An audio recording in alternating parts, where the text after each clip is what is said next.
민중의 소리 이완배 기자 함께하겠습니다. 이완배 기자님. 네, 안녕하십니까. 네, 자 총선이 있고 그 다음 주간이 시작됐는데요. 네, 그래요. 참 많은 이야기거리가 있는 총선이었습니다. 예. 그렇습니다. 그래서 앞으로는 뭐 음. 총선에 대한 이야기를 몇 가지 좀 더 해보려고 아, 하고요. 예, 좋습니다. 예. 내일은 채널A, TV조선 방통위 결정에 대해서 내일만 그 이야기를 하러 하고 나머지 날에는 가끔 가다가 이렇게 네, 총선 이야기를 좀 몇 개씩 해보려고 합니다. 네. 예, 오늘은 감정 전염이라는 이론을 살펴보겠습니다. 감정 전염이요. 네, 예. 이 이론은 행동경제학이나 심리학은 물론이고 신경과학, 뇌과학, 경영학 등등등 진짜 수많은 학문에서 활용되는 이론입니다. 네.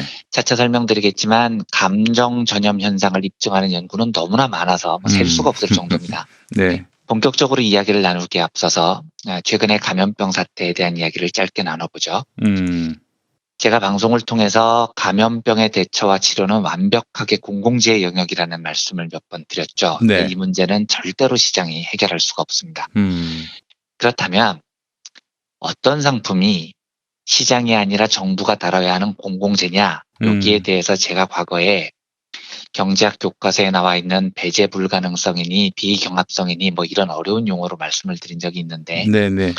일단 어려운 이야기 다 집어치우고요. 아주 간단히 말씀드리면 네. 이건 네 거, 이건 내 거. 이렇게 구분하기 어려운 것은 경제학에서 공공재로 본다. 이렇게 생각하시면 됩니다. 네.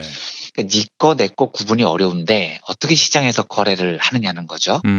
따라서 이런 건 공공을 담당하는 정부가 공동으로 관리한다라는 개념이 경제학에는 서 있습니다.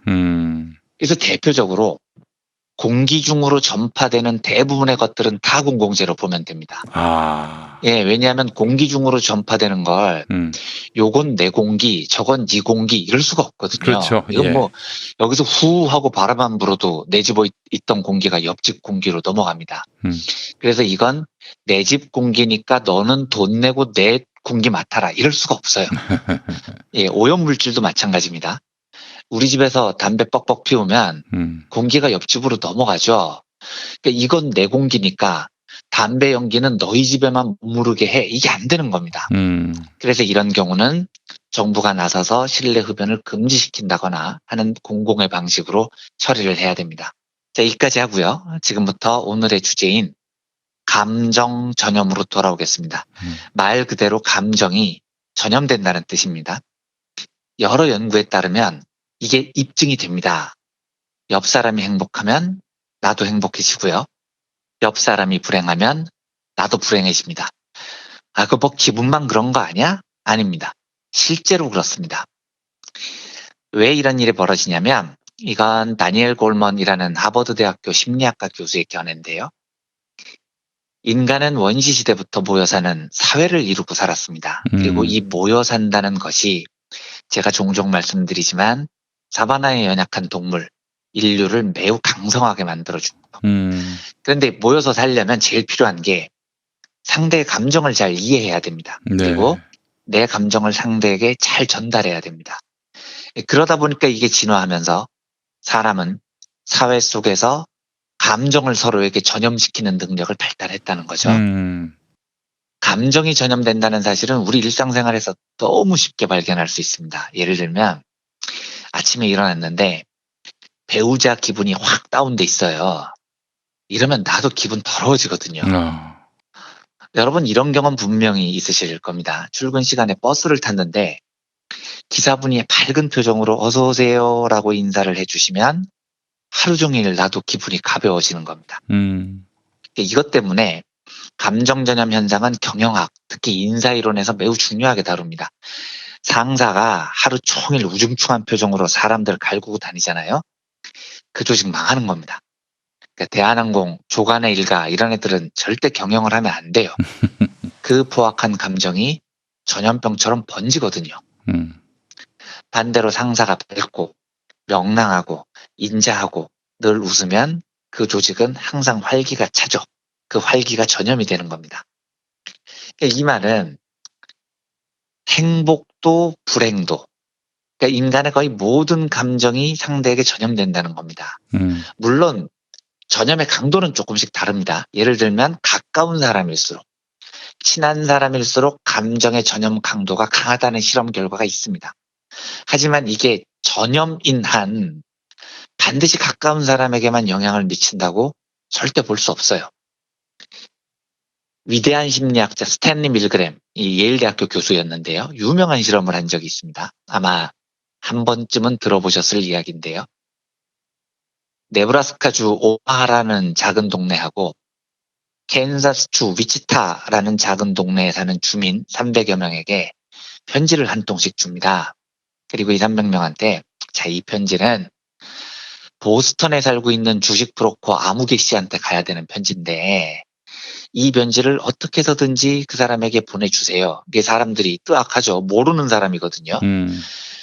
이 편지를 받은 분들은 어떻게 해야 되는 거냐면 보스턴에 사는 모르는 사람 주식 브로커 아무개를 알만한 사람한테 편지를 보내고 그 사람한테 똑같이 부탁을 하는 겁니다. 그러면 그 사람은 또 알만한 사람에게 전달을 하죠. 그러니까 쉽게 말씀드리면 분당에 사는 이완배한테 부산에 사는 일면식도 없는 변희재 씨한테 편지를 보내라. 지금 이런 미션이 떨어진 거예요.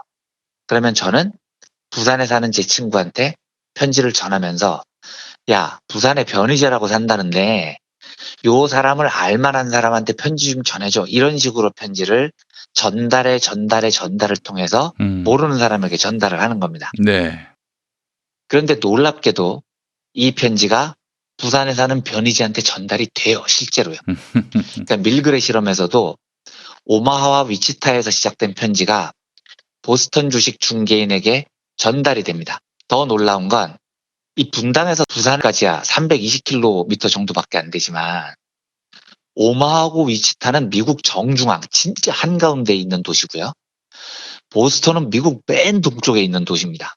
거리가 2000km가 훨씬 넘습니다. 그런데 전달이 돼요. 정확하게요. 그러면 전달까지 몇 단계를 거쳤느냐? 평균 5에서 6단계 정도 거칩니다. 그러니까 이 사람이 이 사람한테 전달해주고 이 사람이 이 사람한테 전달해주고 아름아름으로 5에서 6단계를 거치면 모르는 보스턴 아무개 씨한테 편지가 전달이 된다는 거죠. 그래서 밀그램은 한 나라 아니라면 대충 6단계만 거치면 다 서로를 알 수 있다라는 이론을 정립합니다. 이 이론이 유명한 밀그램의 6단계 분리법칙이라는 겁니다. 우리 농담으로 야, 내 6단계만 거치면 트럼프하고도 친구야 뭐 이런 이야기를 하잖아요. 이게 사실은 심리학에서 입증이 된 이론입니다. 이 말은 감정 전염이라는 것은 가까운 사람에게 더 강하게 전달이 되지만 방심하면 안 된다는 겁니다. 대충 6단계 거치면 우리나라 전 국민이 다 아는 사이가 됩니다. 그리고 다 연락이 돼요.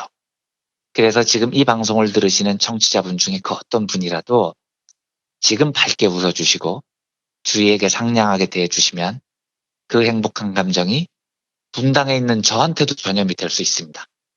제가 지금 즐겁다면 그 이유는 청취자 여러분 중 누군가 한 분이 행복 바이러스를 전염시켰기 때문일 수도 있다는 거죠. 자, 제가 웃기려고 헛소리 하는 게 아닙니다. 행복은 전염된다라는 책이 있습니다. 이 책의 저자는 니콜라스 크리스테키스, 2009년 타임즈가 선정한 세계에서 가장 영향력이 큰 인물 100인에 선정된 하버드 의대 출신 의사입니다. 이 저명한 의사가 1971년부터 2003년까지 총 12,067명의 행복에 대해서 연구를 했는데요. 내가 행복하잖아요. 내 친구, 즉 1단계 이웃이라고 해요. 내 친구의 행복이 15% 상승합니다. 2단계 이웃, 요거는 친구의 친구입니다. 2단계 이웃의 행복도 10% 증가합니다. 3단계 이웃, 요거는 친구의 친구의 친구입니다. 여기의 행복도 6%나 증가합니다. 4단계에서부터는 이제 행복이 전염되는 효과가 거의 사라진다고 하더라고요. 놀라운 겁니다, 이게. 6단계만 거치면 우리나라 그 누구와도 연결이 되고요. 심지어 저는 변희재하고도 연결이 될 수 있는 건데 6단계까지는 아니어도 내가 행복하잖아요. 최소한 내 친구, 그리고 친구의 친구, 그리고 친구의 친구의 친구까지도 행복해집니다. 그래서 크리스테키스는 행복은 마치 바이러스처럼 인간이 형성한 네트워크를 통해 전염된다. 이렇게 주장을 합니다. 자, 그럼 한 발만 더 들어가 보겠습니다. 제가 아까 행복과 불행, 모든 감정은 전염된다고 말씀드렸는데요. 행복과 불행 중에 어떤 감정이 더 잘 전염이 될까요? 행복이 더 전염이 잘 되면 참 좋겠는데 안타깝게도 전염의 강도는 불행이 훨씬 강합니다. 이것도 진화와 매우 관련이 있습니다. 왜 행복보다 불행이 더 빨리 전염되냐면 불행을 빨리 알아채야 생존에 유리하기 때문입니다. 그래서 이 이야기는 사회신경과학이라는 학문의 창시자로 불리는 시카고 대학교 존 테런스 카치오포 교수의 이론인데요. 사바나에 연약한 인류가 무사히 살아남으려면 내 동료가 느낀 공포나 슬픔을 빨리 캐치해야 됩니다. 지금 뭔가 우리 부족 주변에 위험한 일이 벌어졌다는 신호니까요.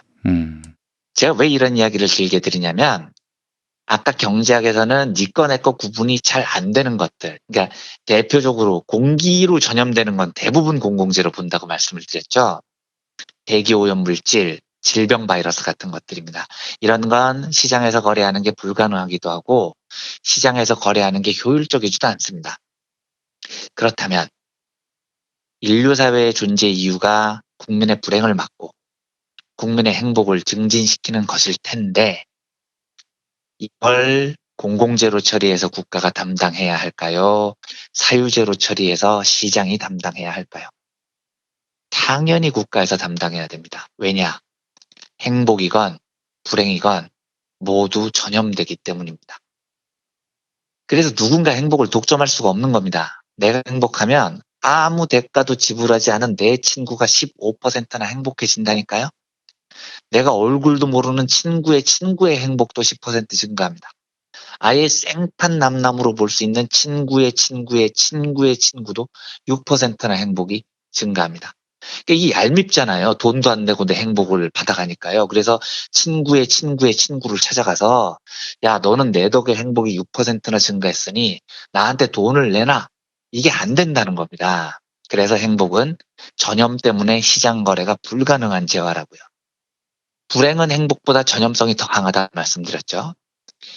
누군가가 재난으로 생명을 잃거나 빈곤으로 목숨을 잃거나 꽃다운 20대 청년이 입사 3개월 만에 야밤에 혼자 화력발전소 현장에 투입됐다가 몸이 잘려서 죽거나 이런 일이 벌어지면 그 불행은 그 혼자만의 것 혹은 그 가족만의 것이 아니라고요. 이 온 국민이 다 불행해지는 겁니다. 그런데 시장 경제는 야, 이완배 네가 김용균 노동자의 죽음을 왜 네가 불행해하냐. 네 일이 아니잖아. 그리고 만에 하나 네가 김용균 노동자의 죽음으로 불행하다면 그 불행을 없애기 위해서 대가를 지불해. 뭐 이런 식으로 이야기를 하는 겁니다. 그런데 도대체 어디에다가 어떻게 대가를 지불해야 저는 김용균 노동자가 돌아가셔서 얻은 제 불행을 상쇄할 수 있냐고요. 어디다가 얼마의 돈을 내야 세월호 참사로 무너진 우리 마음을 회복할 수 있습니까? 그러니까 이런 이유 때문에 전염성이 강한 불행을 막는 상품은 시장에서 거래가 불가능한 겁니다. 그럼 이걸 누가 막아야 되냐? 바로 공공이 책임을 져야 됩니다. 제가 정말 굳게 믿는 일 중에 하나인데 특히 불행이라는 걸 시장에 맡겨두잖아요. 빈곤한 민중들, 돈 못 버는 민중들, 좋은 대학 못 나온 민중들은 지가 잘못했으니까 지가 불행해지겠지. 절대 이렇게 단순하게 끝나지 않아요.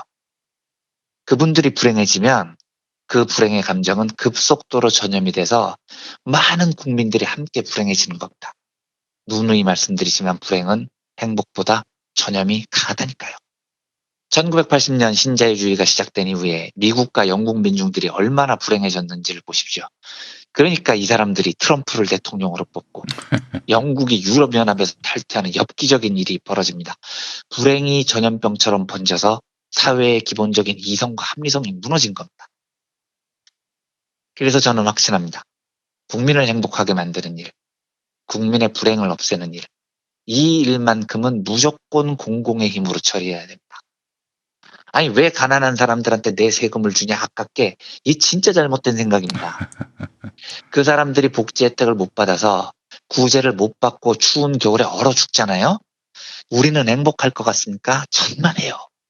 우리 모두의 감정이 전염돼서 다 불행해지는 겁니다. 코로나 사태 이후에 저도 참 많은 걸 배웁니다. 전염이라는 사실이 얼마나 무섭고요. 이를 막기 위한 공공의 힘이 얼마나 필요한지 저는 정말로 절감하고 공부를 다시 하고 있습니다, 요즘. 이웃의 질병은 내 생명을 위협한다고요.